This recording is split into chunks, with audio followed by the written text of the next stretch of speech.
어떤 사람은 그 이성에 대한 집착의 정도가 굉장히 강한 사람이 있어요. 상대방이 나한테 결별을 한다 그래요. 그러니까 상대방이 다른 사람을 만나지 못하게끔 해야지 그나마 이 사람이 다른 사람을 만나서 다른 사람의 아이를 낳고 행복하게 사는 일이 없을 거라고 생각해서 상대방이 다시 나를 만나주거나 아니면 상대방을 완전히 파멸로 만들기 위해서 집착하는 거예요.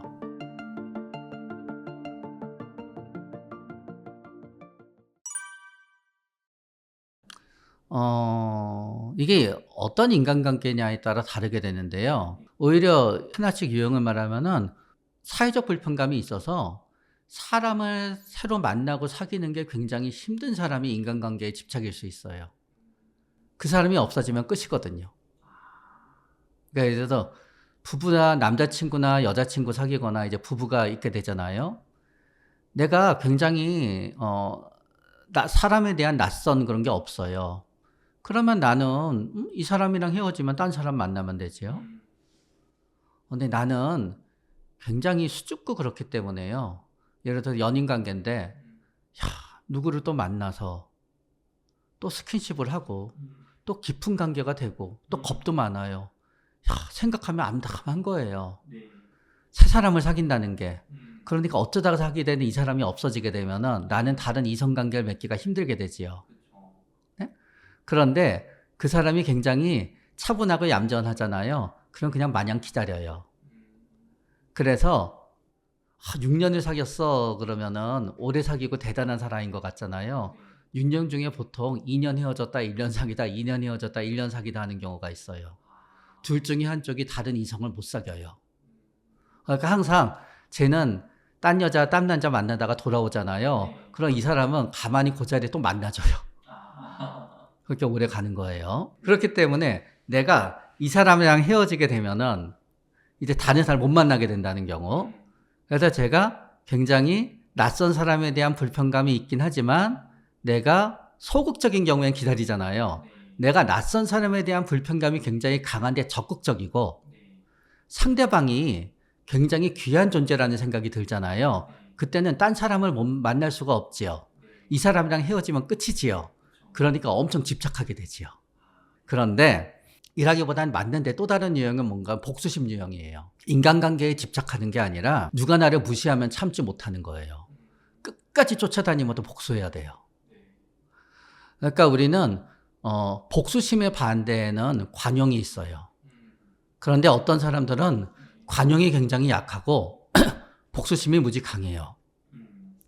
근데 복수심이 강하다 그래서 다 복수심으로 반로가 되는 건 아니에요. 복수심은 무지 강해요. 겁이 되게 많아요. 그러면 나는 복수심이 있지만 나는 앞에서 뭐라고 못해요. 대신 뒤에서 뒷담화는 엄청 많이 까지요. 네. 복수심이 엄청 강해요. 그렇지만 나는 그냥 별로 사람들이랑 엮이고 싫지 않으면요. 미우면 피해요. 그런데 복수심이 강해요. 인간의 인정이 중요해요. 누가 나를 무시했다고 생각하잖아요. 끝까지 쫓아다니면서 사과를 받아내고 그 사람을 사람들 앞에서 공개적으로 깔아뭉개서 복수를 해야지 내가 마음이 편해져요. 당하는 쪽의 입장에서는 집착이지요.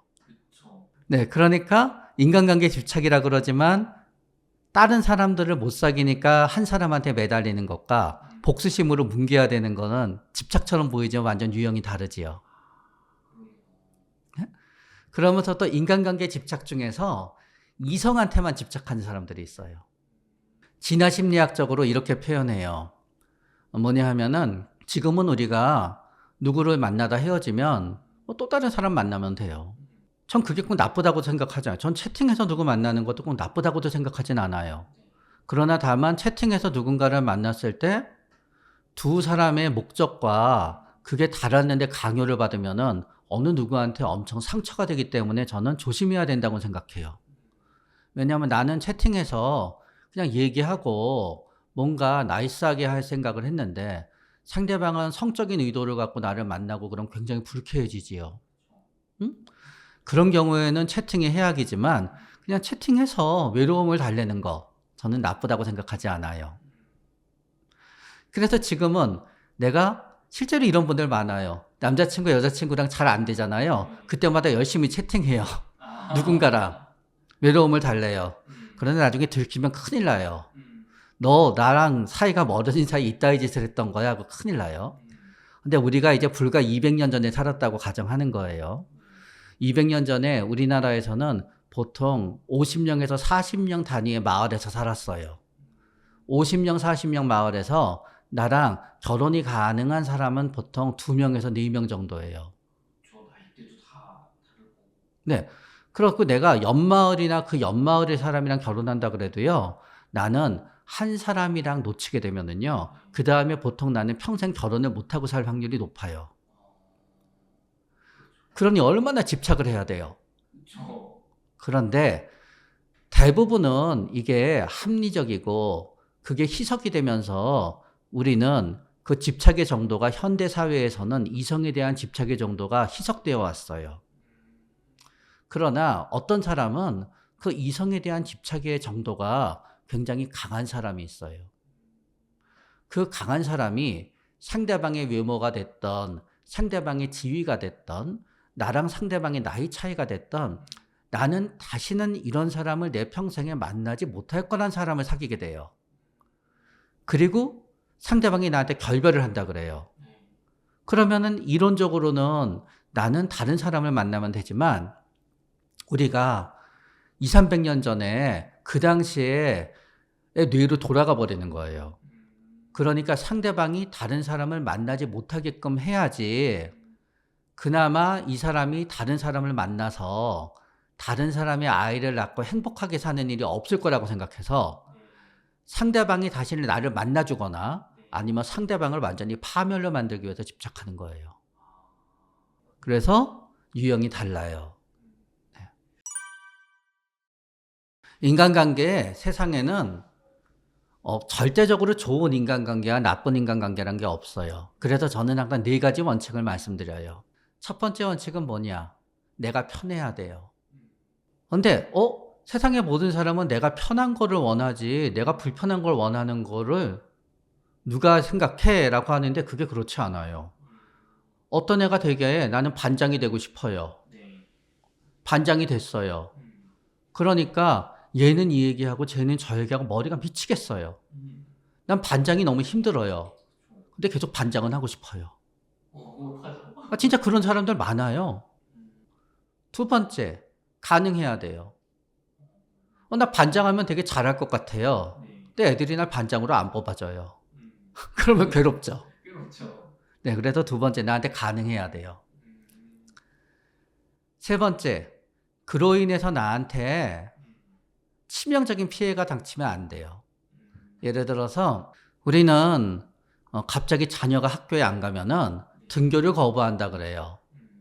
굉장히 잘못된 말이에요. 왜냐하게 되면은 학교에 못 가는 아이들은 갈 수가 없는 몇 가지 유형으로 나눠져요. 첫 번째 유형은 간단해요. 아침에 못 일어나요. 그럼 엄마들은 그래요. 밤새 스마트폰 하니까 게임하니까 못 일어나지. 그게 아니에요. 잘 일어나던 애가 고등학교 1학년 뒤에부터 못 일어나잖아요. 걔는 우울증에 걸린 거예요. 아까 말씀드렸듯이 우울증은 잘못된 번역이거든요. 디프레션이 있게 되잖아요. 외국에 갔다 온 것도 아닌데 수면 주기가 바뀌어요. 자동으로 시차가 생겨요. 자던 시간이 깨어있는 시간이 되고 깨어있는 시간이 자던 시간이 돼요. 안 그러던 아이가 새벽 4시까지 스마트폰 하는데 게임 못하게 하잖아요. 그래봤자 불 끄고 죽고 싶은 생각하면서 새벽 3시가 돼야지 자요. 그나마 스마트폰 하니까 죽고 싶은 생각 안 하는 거거든요. 그러면서 걔가 억지로 7시에 깨우잖아요. 그래도 학교 가서 3시까지 계속 자요. 그래서 못 일어나니까 학교에 안 가요. 그냥 얘야 일어나면 2시에 가자. 그러면 2시에 가요. 근데 우리 부모님들은 모르고 있잖아요. 학교에 있다가 아침에 1시간 늦는 것만 지각이 아니고요. 2시간 늦어도 지각이에요. 행정 처리가 그래요. 그리고 나서 1시간이 일찍 나와야 조퇴가 아니라요. 2-3시간 일찍 나와도 조퇴예요. 그래서 3번 지각 혹은 3번 조퇴라면 하루로 돼요. 그래서 사실은 얘는 늦게 일어나서 학교에 못 가는 애는 늦게 가면 되는 거고 그거도 출석 일수로 채울 수 있는데 출석 일수가 계속하게 되면 이제 다시 다녀야 되거든요. 얘를 기어코 7시에 일어나서 제때 학교에 보내려고 하니까 아침부터 싸우고 애가 화가 나니까 1시, 2시가 돼도 학교에 못 가는 거예요. 근데 학교는 안 가르쳐줘요. 왜냐? 그렇게 해서 얘가 학교에 늦게 오면 선생님들은 힘들거든요. 그쵸. 그거는 부모님들은 꼭 아셔야 돼요. 자, 그런 경우에 학교 못 가요. 두 번째 유형은 뭐냐? 학교에 가 있어도요. 어차피 4시까지 계속 자니까 있으나 없으나 똑같아요. 네. 그러니까 안 가요. 음. 세 번째 유형은 공황발작 유형이 있어요. 공황발작 유형은 뭔가 하면은요. 실제로 학교 수업에 있잖아요. 네. 갑자기 가슴이 두근거리고 식은땀이 나고 숨이 찬데 그러면 우리는 그냥 영화 보다가도 나가면 되잖아요. 학교에 있다가 갑자기 아이들 앞에서 쓰러질 것 같아서 화장실 가잖아요. 선생님이 야, 너 뭐야? 그러면서 막 소리 지르고 난리가 나요. 애들은 다 쟤 이상해. 그러니까 공황발작이 일어날까 봐 무서워서 학교에 있을 수가 없어요. 그러니까 다 등교거부란 세상에 없는 거예요. 마지막 유형은 뭐냐? 사회적 불편감이 너무 심해 갖고요. 애초에 우리는 학교 가면 신나고 재밌다라고 생각하잖아요. 학교에 가서 신나고 떠들고 재밌고 하는 애들이 있다는 거는 확대 재생산된 논리고요. 대부분의 아이들은 그렇게 학교에서 시끄럽게 있는 거 별로 좋아하지 않는 아이들도 굉장히 많아요. 그래서 시끄럽고 떠든 거를 무척 싫은데도 불구하고 학교에 가는 유일한 이유, 수시 기회를 놓치기 싫으니까. 근데 걔네들이 우울증이 걸려서 성적이 떨어져요. 그럼 나는 학교에 갈 필요가 없는 거예요. 그리고 애들이 시끄러우면 미칠 것 같아요. 그 소리를 들으면. 이럴 때는 자, 나의 대인 관계에는 나는 혼자 있는 게 편해요. 혼자 있는 게 나한테는 가능해요. 그러나 그렇다 그래서 내가 계속 네. 학교를 안 가게 되면은 나한테 불이익이 있지요. 그쵸. 나는 발표하는 거 되게 싫어해요. 네. 그래서 나의 수행평가는 전부 다 최저 점수예요. 불이익이 있지요. 네. 네? 그래서 또 나는 굉장히 회식 싫어해요. 네. 그러나 내가 현재 먹고 살려면은 진짜 죄송하지만 이 회사에 다녀야 돼요. 왜냐하면 사회적 불편감이 있는 분들은요. 회식 진짜 싫어해요. 교육 진짜 싫어해요. 회의 때 물어보는 거 진짜 싫어해요. 그래서 내가 생계를 유지 못하게 되면 불이익이 있는 거지요. 네. 반대로 어떤 분들은 내가 누구한테 숙이고 들어가서 인간관계 맺는 거 너무 싫어해요. 자유분방하고 충동적이에요. 그로 인해서 직장 생활을 못해요. 불이익이 있지요. 세 번째, 첫 번째 나한테 편해야 돼요. 나한테 가능해야 돼요. 나한테 결정적인 불이익이 있으면 안 돼요. 마지막은 뭐냐? 남한테 결정적인 피해를 주면 안 돼요. 우리가 누구 때리는 사람들 있지요? 네. 그 사람들은 얘기해요. 욱하고 때렸다고. 네. 물론 욱하고 때리는 경우도 있어요. 그런데 예를 들어서 가정폭력 같은 경우 보잖아요. 욱하고 때렸다 그러지만 대체적으로 욱하고 때리는 게 아니에요. 근본적인 의도는 배우자를 완벽히 통제한다는 데 있어요. 배우자가 자기 뜻대로 통제되잖아요. 때릴 이유가 없어요. 배우자가 통제가 안 되잖아요. 신호 보내요. 소리 지르고 욕해서. 그래도 배우자가 통제가 안 되잖아요. 그때 때려요. 그래 놓고 욱해서 때렸다 그래요. 욱해서 네가 매를 벌었잖아.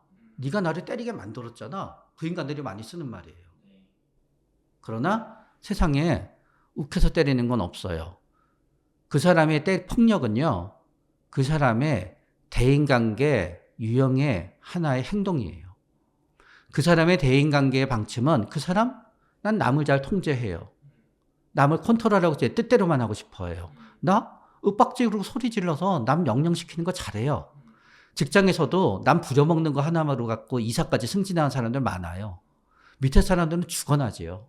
사장은 그거 하나만 바라봐요. 나 욕먹기 싫은데 제가 다 욕먹어주는데 얼마나 좋아요. 네?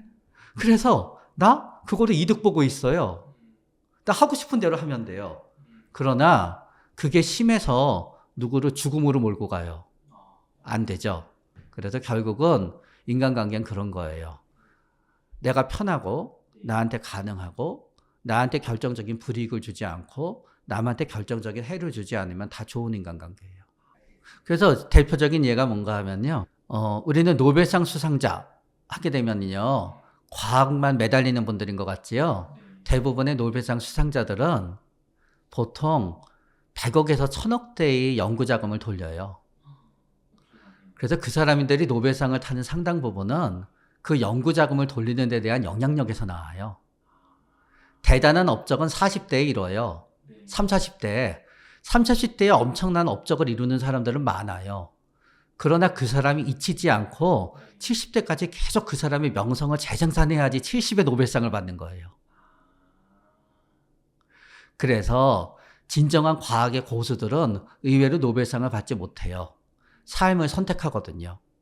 나는 노벨상을 받기 위해서 그렇게 하느니 나한테 편한 거, 쓸데없이 나를 과시하지 않는 거, 나한테 가능한 거, 연구를 열심히 하는 거, 그러면서 남한테 이익을 주는 거, 내 연구로 수없이 많은 사람들한테 하는 거, 그리고 나는 내 연구를 하기 위해서 누구를 착취하지도 않으니까 남한테 손해도 안 끼치지요. 그쵸. 그래서 그렇게 훌륭한 분들이 사실은 세상에 많아요.